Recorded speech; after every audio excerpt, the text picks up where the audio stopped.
Kwiindaba zethu emini nje akhulwe ngebheli yamawaka R10 amapolisa azibhoze ebutho labalindi bezitatanyiswa yinkundla kaManchester Randburg eRhawutini ngale ntsasa.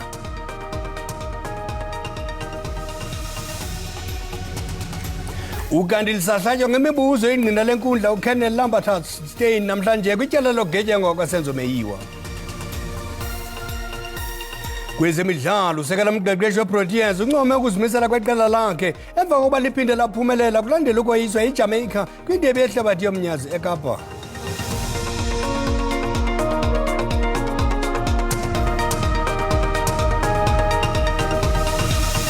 Olwenu kapheka samkele nani babukeli bethu kwijelo iDDT ndingaphosanga maseko mandigawuleni warhuqa. Akhululwe ngebheli yamawaka R10 amapolisa azibhoze ebutho labalindi bezitatanyiswa yinkundla kaManchester Randburg eRhawutini ngale ntsasa. La mapolisa ngabalindi bakasekela mongameli Paul Mashatile ashicilelwa ngevidiyo ebetha amadoda amathathu kwindlela uN1 eRhawutini ebutsheni benyanga ephelileyo. La mapolisa ayinxalenye yebutho labalindi bakasekela mongameli Paul Mashatile abekwe izitholo eziquka ukukhomba ngompu, ukonakalisa impahla, ukubetha ngenjongo zokonzakalisa, ukuqhuba ngokungakhathali kunye nelinge lokusingela phantsi ingalo yomthetho. Esisiganeko sashicilelwa ngumqhubi wemoto wazibonelayo kwenzeka kwaso. Imantyi uHleziphi Mkhasibe ixelele inkundla ngokuxhalaba kwayo ukuba abezotshutshiso bengekazi ukuba baza kusebenzisa yiphi indlela ukuphica umntu owasasaza olushicilelo kwiminatha yoqhagamshelwano. Uthe akunakuba kuhambiselana nobulungisa ukugcina abamangalelwa benkolonkolozo eziseleni. Imanyano yamapolisa isaphu imemelela ukuba kulindwe ingalo yomthetho yenza umsebenzi wayo. uIan Cameroon we-Action Society utyhole inkundla ngokuba nedolo esithi iwaphethe ntofontofo lamapolisa ukuchaze ukunikwa kwamapolisa ibheyile njengentlekele. Elityala lihlehliselwe umhla wama-27 kuSeptemba ngelixa kusaqhutywa uphando. Lisahlatywa ngemibuzo ingqina lenkundla uKenneth Lambertus Stein namhlanje kwityala lokugetyengwa kwasenzo meyiwa. Uadvocate Zandile Mshololo nomele umtyholo wesihlanu uSifiso Kuhlentuli ubuze ingqina ngendlela esetyenziswe uqinisekisa ukuba inombolo axelele inkundla ukuba yanyaniswa nomtyholo wesihlanu ngokwenene yayisetyenziswa nguye. Advocate Zandile Mshololo uyaqhubeka nokuhlaba imibuzo ingqina lenkundla uColonel Lambertus Stein eligqwetha lommangalelwa wesihlanu uSifiso Kuhlentuli libuze uStein ngobungqina bakhe abuthethaca kule nkundla ngenombolo atheyo yanyaniswa nomtyholwa wesihlanu kwanokuba kusetyenziswe eyiphi inkqubo uqinisekisa ukuba ngokwenene le nombolo yeyomtyholwa. What did you say exactly about this number? You said you associated them, or you said they belong to, or they were used. What exactly did you say? It's been used by suspect number 5. It's been identified by the investigation team, and like I also mentioned during my first day of testifying, it was also done by pick-up by profiling the targets and the suspects. I just want to unpack, Colonel, how these numbers each is associated by Mr. Ntuli, is associated to Mr. Ntuli. But before I go to that, I want to find out from you, is it your evidence, are you the one who discovered that these numbers were used by Mr. Ntuli, or is someone else who discovered that and told you? It can be both, because like I already mentioned, the investigation leading investigation officer Brigadier Kaginda, he handed also some of that information over to me. uStein uxelele inkundla ukuba ziliqela indlela abathi bazisebenzise kwinkonzo yesipolisa ukoyamanisa inombolo nomntu othile neziquka phakathi kwezinye ukujonga ii-app ezithe zakhutshela kwi-cellphone ngethuba kufakwe lo nombolo, kodwa uvumile ukuba obunye ubungqina buthethaca kule nkundla ubufumene kugxa wakhe wayekhokela uphando uColonel Gininda. So in other words, in your evidence in chief, when you said these numbers are set or associated with or said to have been used by Mr. Ntuli, it was not correct, because that information, you do not have information about it, but it's only Colonel Gininda who can testify about how are they associated to Mr. Ntuli. That's correct. Eli tyala lisaqhuba. Lihletiselo umhla weshumi ku-Agasti ityala lobuqhophololo bemali yenkonzo yesikhumbuzo sikabawo Nelson Mandela ngo-2013 yinkundla ephakamileyo yaseBhisho eMpuma Koloni. Emva kokuba umtyholo wokuqala uPhumlani Mkolo efake isicelo kwinkundla ephakamileyo eMakhanda sokufikelela kubuxhakaxhaka obushicilela iinkcukacha zomnxeba. Ukholelwa ukuba oku kuza kumnceda afumane ubulungisa kweli tyala. Ijaji echophele eli tyala inenkxalabo ngolibaseko. Abatyholi abajamelene netyala lobuqhophololo nelokuthubelezisa imali ezengondlela mnyama phakathi kwamanye. Phakathi kwabatyholwa ngobesakuba ngumphathiswa wezempilo eMpuma Koloni uSidiswa Gompa, uSimon Zele nobesakuba ngusodolophu eBuffalo City uZukiswa Ncitha. Ukunqongophala kwamanzi kwezinye zelali zaseDikeni eMpuma Koloni kunyanzela abahlali ukuba basele amanzi angacocekanga aphuma kwimilambo ekufutshane. Abahlali bathi sele izinyanga bengenawo amanzi kwaye amatyanki azisa amanzi awafiki rhoqo nakhona xa efika azisa amanzi amancinci. Bamemelela urhulumente afumane isisombululo kule ngxaki. Intatheli yethu uLubabalo Dada isiphathelele ngxelo. Ide yasisiqhelo ukwabelana ngamanzi nemfuyo kubahlali basemakhuzeni. Lamanzi akweli dama kuphekwa ngawo kwenziwe nezinye izidingo. Le meko ayinyamezeleki kubahlali. Bathi bavinjwa ilungelo labo lokufumana amanzi acocekileyo. Abantwana bethu bayahambisa bayabuyiswa ezikolweni ngenxa yezisu ezilumayo, bayahambisa ngenxa yalamanzi siwatyayo amdaka ngoba sityane hagu, sityane donki, yonke into ingena kulamanzi. Abahlali batyhola umasipala ngokungayithatheli ingqalelo intlungu yabo. Sifumani isihoyo, iyakwazi ufundwa nje imessage yakho ingaphendulwa, uyakwazi ufona ayayibanjwa. Umasipala wesithili amathole uthi ingxaki ibangelwa kukufakelwa kwamanzi ezindlini ngokungekho mthethweni nemibhobho emidala kunye nokonakaliswa kweziseko zamanzi. Lo masipala uthi uyachithe imali esondele kwi-R200,000 ukulungisa isitishi sokumpompa amanzi esonakalisiweyo. Siyazama ke uba sithi silungise kodwa sibongoza abahlali into yoba bancedisane nathi ekuthini siqinisekise into yoba akukho ukumoshwa okanye ukonakaliswa kwe-infrastructure eziswe ngurhulumente izama uncedisa abantu. Umasipala uthi udinga i-R435 million ngonyaka ukulondoloza iziseko zamanzi kwanokutshintsha ezo zindala. NdinguLubabalo Dada kwiindaba ze-SABC ndiseMpuma Koloni. Kwalapha ezindabeni abarhwebi ngobugoqo beentsimbi ezilahliweyo bakhalazela ukuthatyathwa kolu shishino njengekho mthethweni kodwa masithume umntwana evenkileni kuqala.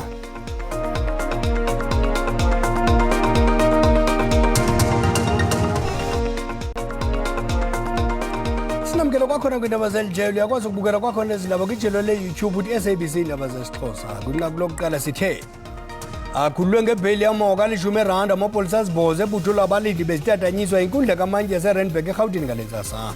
La mapolisa ngabalindi bakasekela mongameli Paul Mashatile ashicilelwa ngevidiyo ebethe amadoda amathathu kuhola wendlela u-N1 eRhawutini ebujeni benyanga ephelileyo. Uluntu lwaseBekersford eLimpopo lutyhole umasipala wasekuhlaleni ngokuchitha izigidi ezili-11 zeerandi kwindlela engekhoyo. Ukanti umasipala uziphikile ezi zityhole sithi ubungena kuchitha izigidi zeerandi ezingako kule ndlela. Umoya weentaba zeliyolo uyagqwitha yaye imbonakalo yezintaba imbejembeje eliliphupha labathandi bendalo phakathi kwezintaba zingingqi ngengingqi elilikhaya lezizukulwana ngezizukulwana. Ngamantsintsi kuhamba kule ndlela ingakumbi ngexesha lemvula abaninzi baphela besebenzisa ama-esile njengezithuthi. uSemayepa oneminyaka engama-53 uthi iqenqelekile iminyaka bephila ngolu hlobo.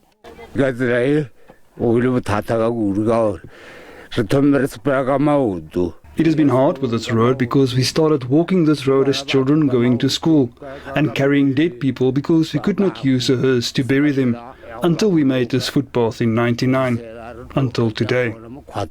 Bazityande igila abahlali ngelithi zange babe nombono onje weminyaka engama-29 yenkululeko. Nto e bohlokwa-hlokwa e kwe e re gakantšhago mo nageng ya ga komana What really confuses us here in Rakomane is that there is no village that is suffering like us in South Africa in this democracy. Indlela ingange 12 kilometers ifuse umnyele kubahlali ngokumayela nezenzo zikamasipala wasekuhlaleni wasefitagom Tubatse bavakalise izityholo abahlali ngelithi iincwadi zikamasipala ziveza ukuba uchithe izigidi ezili-11 zeerandi kule ndlela kodwa kubonakala kungamampunge oko. The issue of the road is very painful because sometimes we sleep at the road during rainy season. We sleep at the road. You can see our grannies and our mothers when they go to get their social grants, there's no transport. We cannot say 11 million was spent because that is a lot of money. We could have done many things with the 11 million because it is part and parcel of the maintenance. We did not use that kind of money. Umasipala uthe uza kuyityelela le ngingqi ukunikeza ingxelo kubahlali. Idabi phakathi kwe-Eskom nabahlali base-Obuka eMelmoth KwaZulu-Natal ngoqhagamshelwano lombane olungekho mthethweni libangele umsindo kwabanye abahlali. Le nkampani yezamandla ithi konakala kwesikhululo sombane kulo mmandla kungenxa yokusindeka kombane ubangelwa luxokomezelo olungekho mthethweni. I-Eskom ifuna kuqala bahlawule imidliwo abo babandakanyeka kuqhagamshelwano olungekho mthethweni phambi kokuba ibuyisele umbane kule ndawo. Sekuphele cishe izinyanga ezintathu amanye amalungu omphakathi asobuka engenawo ugesi. Lemndeni ithi ayisakwazi ukuthenga iglosa yenyanga ngokujwayelekile. Baphinde bathi ngesikhathi kuqhuma itransformer ngombasa kwaphoqeleka ukuthi balahle ukudla okuningi ngenxa yokuthi kwavele konakala. Ubusisiwe Simelane oneminyaka engama-66 ubudala unesifo sikashukela. Uthi ukhathazekile ngempilo yakhe njengoba imithi yakhe idinga ukugcinwa efrijini. Siphazamisele nganamgesi kunesikhathi uhambe ngo-April mhla ka-9 ngoba kuqeda uJuly nje manje. Awubuka abasilungiseli sinemithi thina sifaka emafrijini siyiphuzayo manje sifaka indawo so sihamba ibanga siyocela kulabakhanyiseli. Izakhamizi zisola amanye amalungu omphakathi ngokuvimba u-Eskom ekwenzeni ucwaningo mayelana nalabo abaxhume izintambo zikagesi ngokungekho emthethweni. Baphinde bathi bonke bathwele kanzima ngenxa yemizi embalwa ephula umthetho. Awusokwande kakhulu ubugebengu ngoba kumnyama uma kukhanya isigebengu asingeni.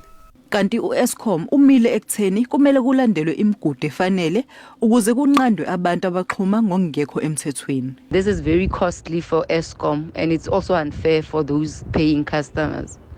So unfortunately we have to follow that process where we ensure that most of the customers that were not paying have to pay their fines and we fix the meters so that they continue buying and this will prevent the transformer from failing again.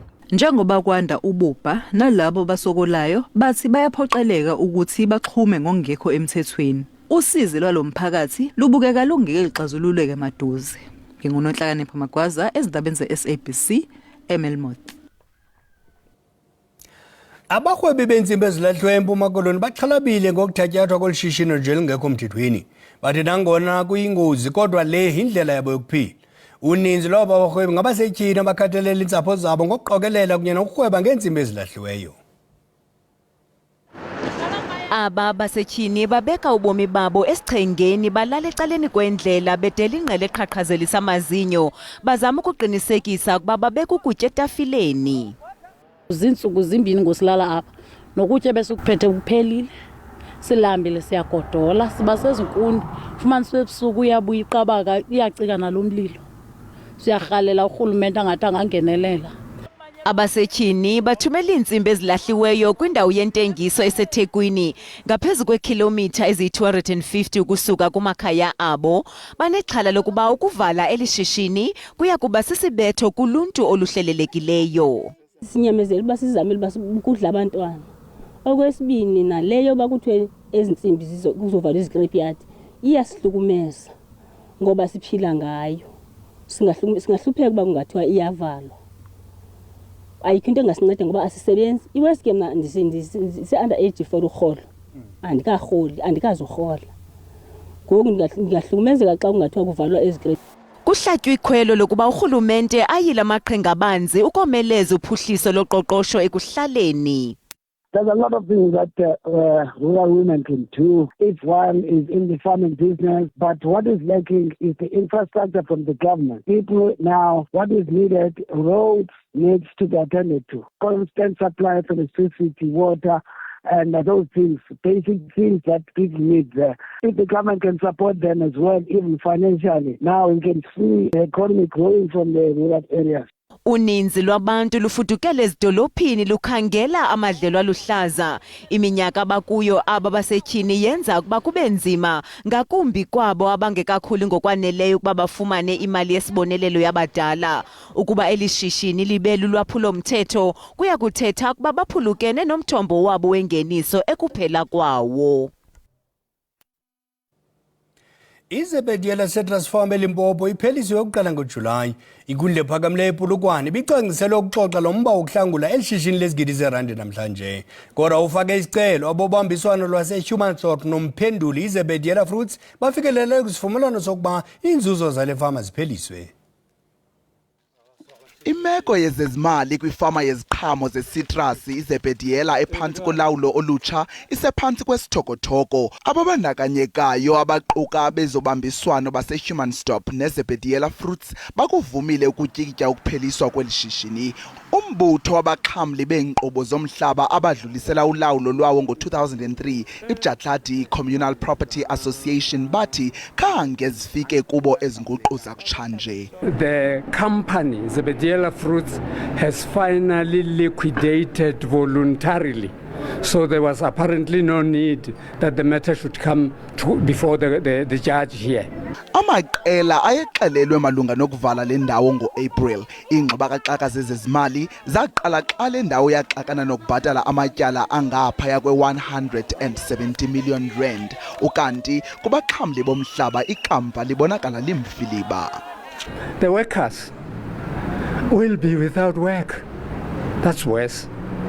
Iintsinda badala kwezezimali zivuke phakathi kwezityholo zorhwaphilizo kulawulo lwale fama. Amakhulukhulu abasebenzi oko babengafumani mivuzo ukusukela ngoDisemba.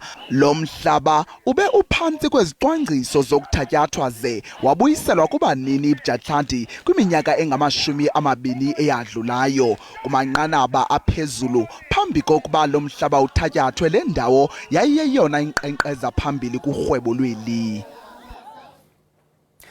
Ukanti ubuzali kweli xesha le-social media bunzima. Ukanti ukusetyenziswa kwe-smartphones nako kwenza nzima lo msebenzi nangakumbi. Apha estudio sinayo uSandile ehlangano ingcaphephe kwezamaqonga onxibelelwano. Sandile, siyakwamkela. Umzali angazi njani xa umntwana elungele ukuba ne-smartphone? Ngokwe-social media phele iminyaka elungeleyo umntana okokuba makabe ku-social media iminyaka 16. Ndithetha loo nto ke ngoba uFacebook already une-Facebook for Kids apho abantwana bakwaziyo ungena ku-Facebook for Kids bathethe okanye badiskhase iimeko ezingabaphethanga kakuhle. Kodwa abazali ke funeka bayazi phele into yokokubana i-social media le sijongene nayo okanye siyisebenzisayo namhlanje kwakunye nee-phones aziyindawo. Into efuneka qha siyenze okanye siyilumkele singabazali yi-cyberbullying okanye ukuxhatshazwa kwabantwana abadibana nako online. Sizazi ukuthi sibakhusela njani abantwana kule cyberbullying. Okwesibini, i-social media inalento yokokuba kuthiwa ngesilungu i-exposure kwi-content engabalungelanga abantwana. Isenokwenzeka zii-pictures ezo okanye zii-videos. Ezi zinto ke zinento yokwenza nento yokuba abantwana okanye bangenzi kakuhle esikolweni. Yileyo nto ke singabazali funeka sizijongile izinto ezinjalo. Izinto ke mqadi umzala nokuzenza uqinisekisa ukuba umntwana usebenzisa ifoni ngendlela efanelekileyo. Okubalulekileyo phele kukuba wena ungumzali uhlale phansi nabantwana bakho uthethe nabo ngoba funeka sohlule phakathi kokuba wena ujonge information yabantwana ngokungekho mthethweni ngoba ifreedom okanye inkululeko isinikeze uxanduva. Luxanduva lakho ke ungumzali kokubana ungajongi information yomntwana kodwa umsebenzi wakho ibe kukumkhusela. Kodwa ndiyathemba ukuba sizivezile apha ku-television i-parental apps abazali abangazisebenzisa. Ezi parental apps phele umsebenzi wabo kukuba zikuxelele okanye zikufundise ungumzali ukuba uyenza njani i-timetable yomntana, le nto kuthiwa si-screen time ngokwesilungu. Uyazi ukuba xa efika umntana evela esikolweni wenza i-homework yakhe nge-8 umzekelo, abe umntana ke usebenzisa ifoni ngoba ubukhulu becala phele kwa ezi cellphones zinceda abantwana ukuthi benze i-research besenza kwalo msebenzi wesikolo. So ezo apps ke ziyabanceda kakhulu abazali. Ngamafutshane kanye kulo timetable ngaba mhlawumbe likhona ixesha ebusuku onothi ifoni ingathathwa emntwaneni. Kuxhomekeka kumzali indlela azawuseta ngayo okanye azawukwenza ngayo le timetable yakhe. Kodwa lento benditsho ke ndisithi into ebalulekileyo kukuba wena ungumzali uzazi uxanduva lakho kokuba awumelanga ujonge izinto azenzayo umntana ku-social media ngoba abantwana banamalungelo. Olwakho uxanduva kukuba umkhusele okokubana angabhulishwa okanye axhatshazwe ngabanye abantwana ku-social media. Sithi shotshubeko ke mqadi le ingcali yethu ye-social media uSandile Hlangana. Kwezemidlalo sekano lamqeqeshi weProteas uDumisane Chauke uncome ukuzimisela kweqela lakhe emva kokuba liphinde laphumelela kulandela ukoyiswa iJamaica kwitumente yendebe yehlabathi yebhola yomnyazi eKapa. UMzantsi Afrika ubhulela amasaka iTrinidad Tobago ngamanqaku ayi-69 kwayi-28 phezolo. Sportgita iqela lesizwe lamaqobokazana eli iProteas lisabonakalisa kuzimisela kule tumente emva kwesibhaxo seJamaica nakubeni lehlelwe zezimpi zokwenzakala komdlalo leni Sportgita. Lo mdlalo uminyaka engama-29 endaweni yakhe ungene isigxina uSesandile Olwethu odlala kokuqala kwitumente. She's been a prominent member of the team. She's been quite a strong anchor as well. So it is quite a blow. However, we do have players that are well capable of carrying on with the job. We've selected quite a few players that we do know that should there be any injuries, they can fill in and slot in quite nicely. And we're quite fortunate to be able to even give everyone a run on that court today. So yeah, losing Lenise is something big for the team. However, she's still around supporting the girls and making sure that the team stays together. Ukanti umdlalo olandelayo weProteas iza kuqhubisana neNew Zealand ngoLwesithathu. Qonqololo ziyaguqa ziyakhothama ezasebeni nje kongezelana ezikulu ngensimbi yesixhenxe ngorhatya mazenetho.